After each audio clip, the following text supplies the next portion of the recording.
Each year, thousands of people are injured using a table saw improperly. This safety video is to help you understand how to use a table saw correctly.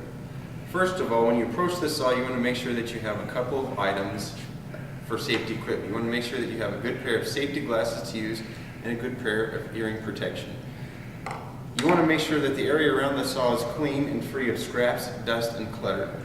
You want to make sure that all parts of the table saw, such as the guard and the fence and other components, are securely in place. As you're using the saw, you want to make sure that you don't have any loose or baggy clothing or jewelry that's hanging down or long hair that can get caught in the saw as you use it. To understand how to properly use a table saw, you need to understand what the different parts of the table saw are. To start off with, on the left side of this saw, this is a tilt wheel that tilts the blade for bevel cuts. This other wheel is a blade height adjustment, which is needed to set the height of the blade for different thickness of material. Here is the on-off switch for the table saw, the blade with the guard, the fence with the locking lever, the table extension, and then the ruler. Okay, now that we know a little bit about how to safely operate the table saw, I'm going to do a demonstration of how to make one of the most common cuts on the table saw, a rip cut. A rip cut goes with the grain of the material. The first thing that you want to make sure that is correctly in place is that the blade is the correct height. The blade should be approximately 1/4 of an inch above the material, or about a pencil width above the material. So now that the blade is the correct height, I set the guard back in place. My board is 6 1/8 inches, so I'm just going to cut just a little bit off of one side. The next step is to set the fence to the correct width that I want to cut. So the board is 6 1/8, so I'm going to make a cut at 6 inches. Make sure to lock the lever securely in place. Make sure that all your safety equipment is on, eye protection and ear protection, and then turn the saw on and make the cut. Make sure that you have a push stick close at hand to be able to safely cut the board.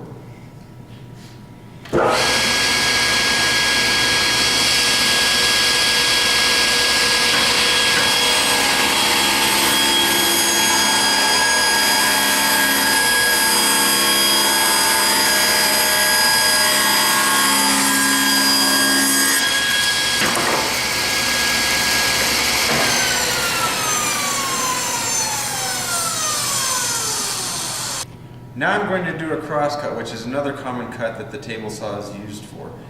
In order to do a cross cut, we need to use what's called a miter gauge, which slides into one of these runners on the table saw and helps secure the piece to that so we don't get a kickback.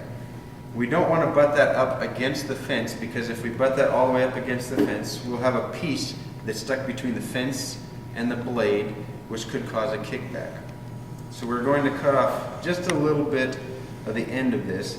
So we want to make sure and line that up with the blade just while the blade isn't spinning, just to make sure that we're in the correct location, and then set the guard back in place. When doing this, your hands act like a clamp. Your left hand should be pulling towards the miter gauge, and your right hand should be pushing and direct it forward as you make that cut. As you push it forward, make sure that your hands are not sliding from side to side so that piece does not shift, so that you get a straight cut and that it doesn't cause any binding on the blade, which could be hazardous.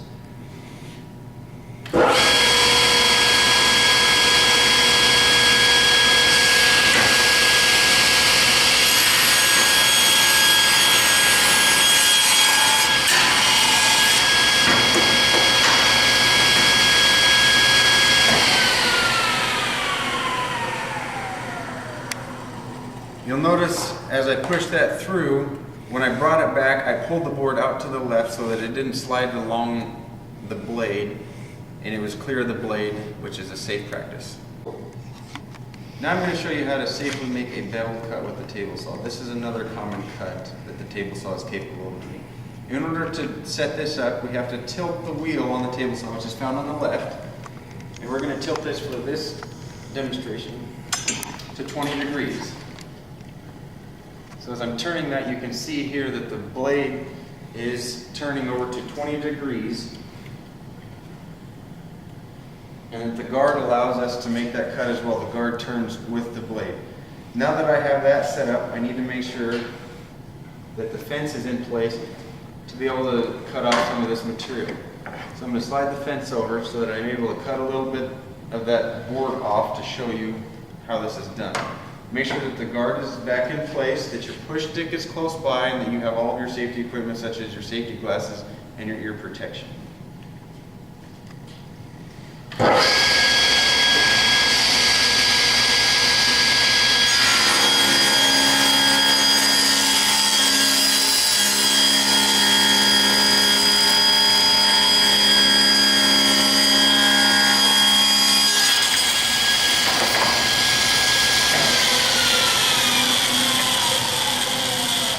Now I'm going to show you how to safely do a grooved cut. In the middle of a board, this is known as a dado cut. If you look here, I have 2 lines drawn that I want to cut out between these 2 lines. This is a 1/4 inch dado cut that I'm going to make with the table saw. The first thing that I need to do is set the correct height of the blade. To do this, I draw a line on the end of my board for the depth that I want that to be at. Then I lay that board down and I set the height of the blade so that it lines up with that line. Then that's going to be a 1/2 inch up to that edge of that groove, so I need to set the fence at a 1/2 inch. Now I have everything set up. To do this cut and be safe, I want to make sure that my hands are nowhere near that blade because the guard is removed for this type of cut. It has to be because the blade does not go all the way through the material, and the splitter and guard would get in the way for this cut. I still want to make sure that I have a push stick so that my fingers are not over top of that blade and that they stay away from that blade at all times. Make sure that you have all your safety equipment on once again, eye protection and ear protection, and then make the cut.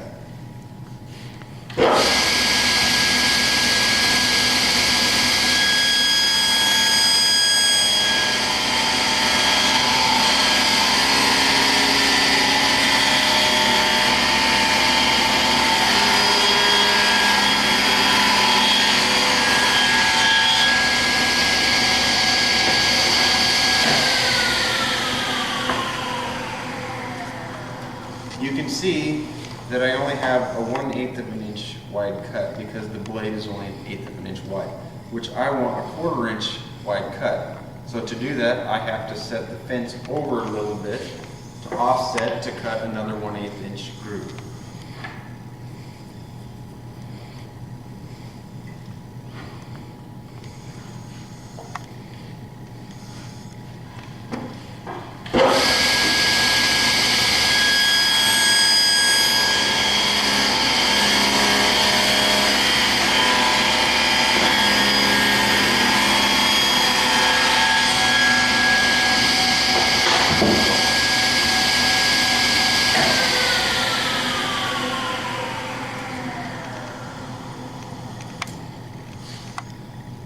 And now I've made a 1/4 inch wide groove.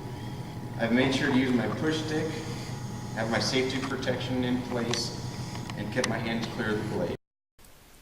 There are 10 key things to remember from this video. First, wear eye protection. Second, wear ear protection. Third, keep the area free of clutter. Fourth, do not wear loose clothing and pull long hair back. Fifth, set the blade height to 1/4 inches above the material. Sixth, make sure the push stick is close for easy access. Seventh, wait for the blade to stop completely to remove scraps. Eighth, use a miter gauge for crosscuts. Ninth, make sure the board has pressure down to the table and in to the fence. And finally, make sure the guard is in place for all through cuts.